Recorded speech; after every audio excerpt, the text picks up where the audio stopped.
Well, I did my PhD back in the 15th century on the psychology of meditation, which was a, I guess, practice subject I was really interested in, and was just wonderful. I enjoyed it enormously. It was a great intellectual and personal exploration.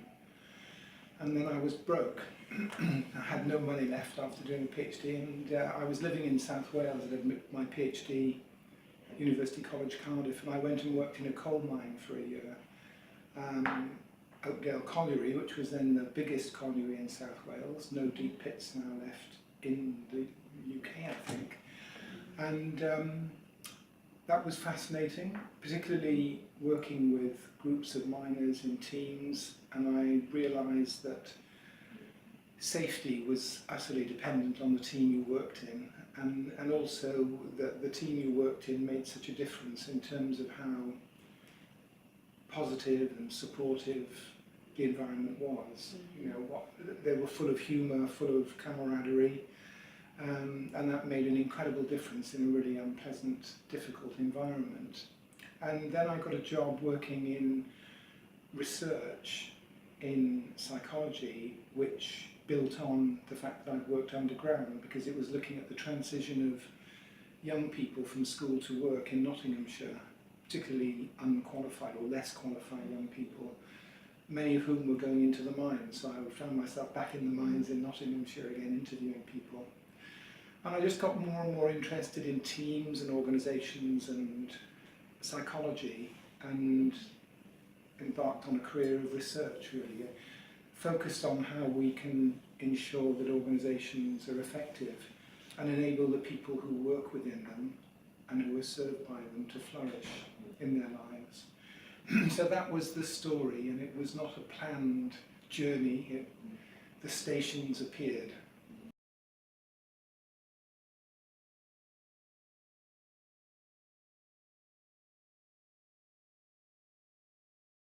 There's no one thing, of course. I guess there are themes, there are people who have been influential.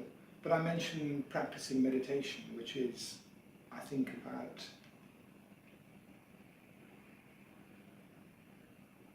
trying to understand the nature of the reality that we live in. And given that the one instrument we have to understand and appreciate that reality is our minds, it's really, I think, through meditation coming to a better awareness and a better understanding of the mind, and to, I suppose, a more direct experience of the reality that we're part of.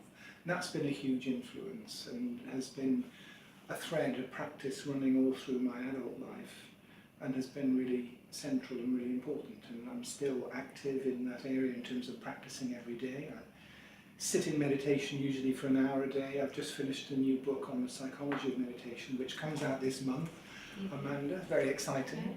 But people, so many people, I'm almost in a way, every person you meet is an influence on your life, because I think interconnection is what this existence is all about, and about our interactions. But people like Nelson Mandela had a huge influence on my thinking, on my life. The Dalai Lama has had a big influence in terms of his teachings of compassion. Mandela, I think, for his courage over many years, but also his courage in going against the people who he led and averting a civil war in South Africa. An incredible person. So many people, wonderful figures like J.K. Rowling, who I think is, wrote the Harry Potter books, but actually is a really inspiring individual. Eleanor Roosevelt, my daughters, my wife, all of these people have had a huge influence.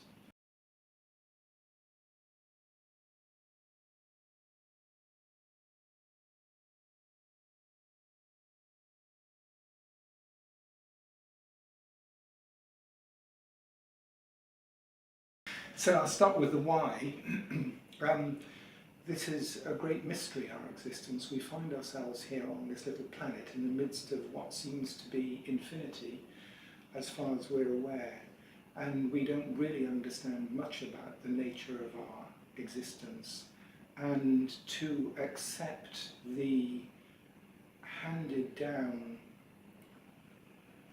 I don't know, rules, regulations, conformities about how to live in the midst of such a huge and wonderful mystery seems to me to be an error, that we should always be seeking to have I would say to have an attitude or an orientation of don't know, I don't know, this is all so mysterious, I don't know. And challenging orthodoxy, therefore, seems really important. I think the people who are wisest are the people who say they don't know, but whose lack of knowledge is also in the context of openness and acceptance and compassion.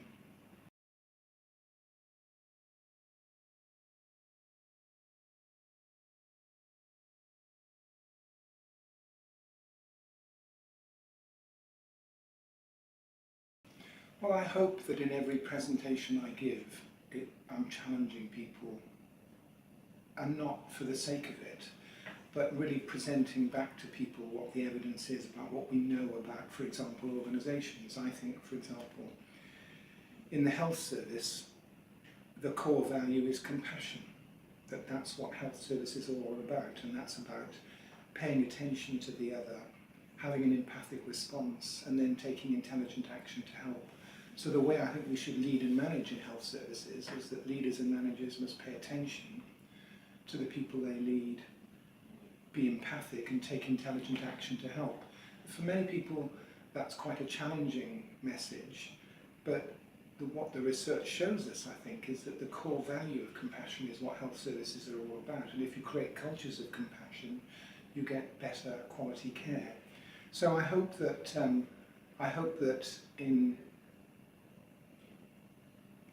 everything that I do through research and through communicating research challenges people's understanding, but not for the sake of it. It's challenging understanding on the basis of evidence that tells us how we can create organisations that are effective and enable people to flourish. And even, to take that concept of compassion, one of the challenging ideas that I think people experience is, when I talk to NHS leaders, is to say, and you have to begin with compassion towards yourself. So paying attention to yourself as a leader and being empathic and taking intelligent action to help. And for many people that's quite a challenge, because the idea of being self-compassionate is really difficult. But again, we know that really if you want to be a compassionate leader, manager, in our health services, then in a sense you have to take care of your own well-being first in order to be an effective leader and manager. So challenge not for the sake of it, but challenge because we need to, I think, draw on the knowledge that we gain through research about how to do things better in our organisations, particularly creating cultures of compassion in health services.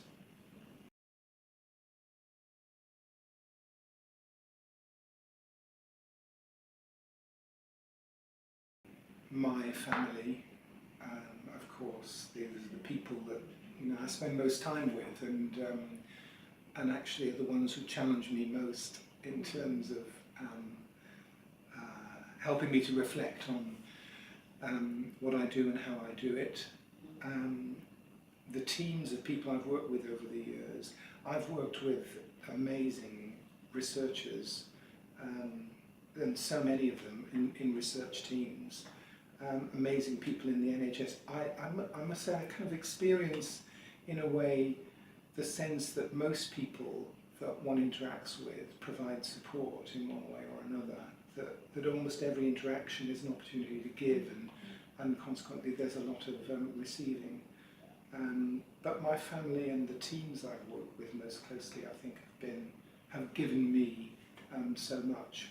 And I used the word privilege earlier, and I do feel incredibly privileged.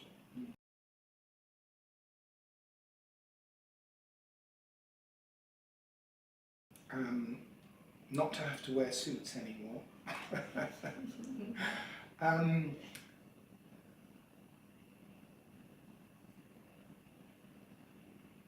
I would really like to feel that I had contributed to a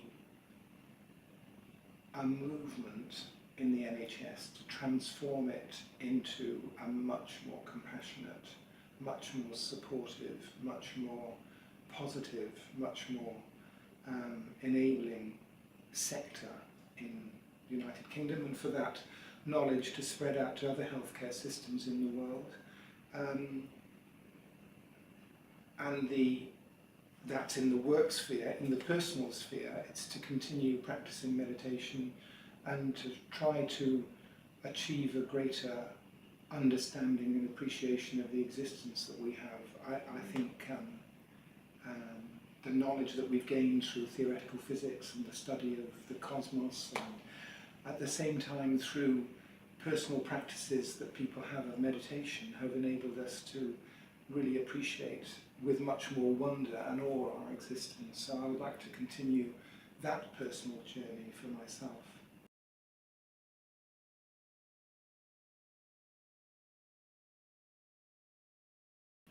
Follow your heart. I think that you asked the question about challenge, and that implies conformity, and I think people often feel they have to follow a path that's been laid down, that other people say this is the way you do things. What I've always done in my career is to follow my heart. By that I mean that I wanted to do a PhD on the psychology of meditation when that seemed a really outlandish thing to do back in the 1970s. Topics that have seemed interesting to me or important to me in research, I've been driven by that rather than by orthodoxy or by where the money is or whatever. I think it's really important that people follow what they think is important to them. And also, as part of that, how we can make a difference out there.